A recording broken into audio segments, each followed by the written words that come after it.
Derealization. You're in a crowded place. A market, a bus, a noisy street. Everything is moving fast. People talking, vehicles passing, sounds overlapping. Then suddenly, it all feels distant. The sounds are still there.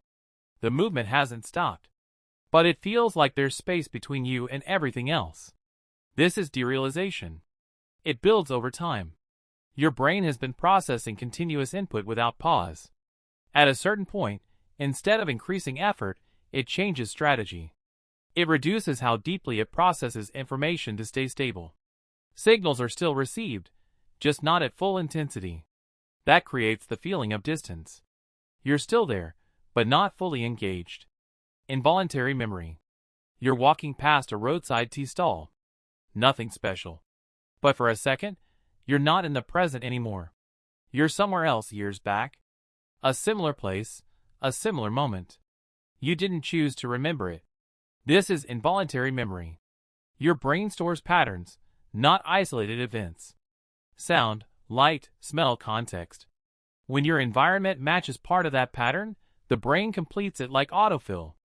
It reconstructs the closest stored experience. That's why it feels sudden. It wasn't searched. It was triggered. Emotional numbness. You've been under constant pressure. Messages, expectations, things to finish. At first, you react to everything. Then gradually, the reactions weaken. Something good happens, no strong response. Something bad happens, still no strong response. Everything feels flat. This is emotional numbness. Emotion uses energy. Repeated reactions without recovery drain that energy. So the brain reduces intensity to stay stable. It doesn't remove emotion. It compresses it. Instead of highs and lows, you get a narrow range. That range feels empty. Social self-awareness spike. You're in a conversation, speaking normally. Then suddenly, you hear your own voice differently. You become aware of your hands, your posture, your expressions. Everything feels controlled instead of natural.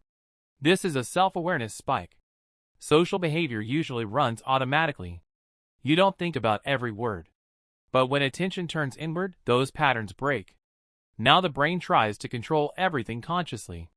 But conscious control is slower, less smooth. So natural actions start to feel forced. Existential anxiety. You're alone. No phone, no conversation, no distraction. Your thoughts expand. Not about tasks, but about everything. Where your life is going. What all of this means. Why you're doing what you're doing. This is existential anxiety. Your brain shifts from short-term thinking to long-term abstraction. It tries to evaluate meaning itself. But meaning doesn't have a fixed answer. So the process doesn't end. It continues, and that creates pressure from unanswered questions. Cognitive overload. You have multiple things open at once. Messages, work, things to remember. You switch between tasks quickly. At first it works. Then your focus drops. You read something and don't retain it. You start something and don't finish it. This is cognitive overload. Your brain has limited working capacity. Each task uses part of it.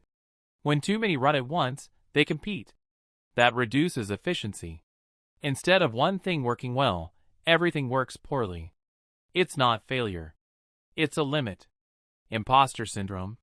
You achieve something measurable. A result, a position, progress. From the outside, it's clear. But internally, it doesn't feel stable. Your brain analyzes your performance. Every mistake stands out. Every doubt becomes visible. This is impostor syndrome. You see your full internal process, but you only see others' results. So the comparison is uneven. You judge yourself by process and others by outcomes. That creates the feeling that you don't deserve your position, even when you do. Time distortion. You're waiting. Nothing is happening. You check the time. Only a few minutes passed, but it feels longer. Later, a full week goes by and feels short. This is time perception. Your brain doesn't measure time directly. It reconstructs it. When you focus on time, more details are recorded, so it feels longer. When you're absorbed, fewer details are stored, so it feels shorter. Time stays the same. your experience of it changes. Subscribe if you enjoyed the video.